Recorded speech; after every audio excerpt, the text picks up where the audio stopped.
আমাদের কি দেখাবে আমাকে তুমি বলো তো মলয়। স্যার ওয়েট মেশিন দেখাবো।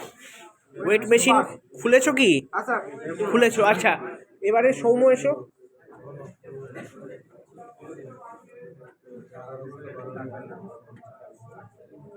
সৌম্য কি কি আছে এখানে বলো। লোড কোনটা বলো? লোড সেল হচ্ছে এই পুরোটা। আচ্ছা, এটা কি? কোনটা এটা? এটা হ্যাঁ, হচ্ছে চিপ। চিপ। আর এটা এর এই মধ্যে দুটোর রেজিস্টার মধ্যে কোনটা পোলার ক্যাপাসিটর? এইটা। হ্যাঁ ঠিক। এটা পোলার ক্যাপাসিটর। ঠিক আছে মলয়, এইগুলো কি মাইক্রো কন্ট্রোলার চিপ নাকি? হ্যাঁ স্যার মাইক্রো কন্ট্রোলার চিপ এখানে আছে। আচ্ছা, এটার মধ্যে দেখাও তো দেখি যে লোড সেল কোনটা কোনটা বলো। এইগুলো তাই তো? আচ্ছা ঠিক আছে, তুমি যাও।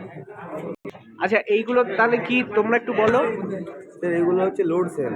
হ্যাঁ, লোড সেল। আর এটা চিপ। হ্যাঁ, ওনার আচ্ছা।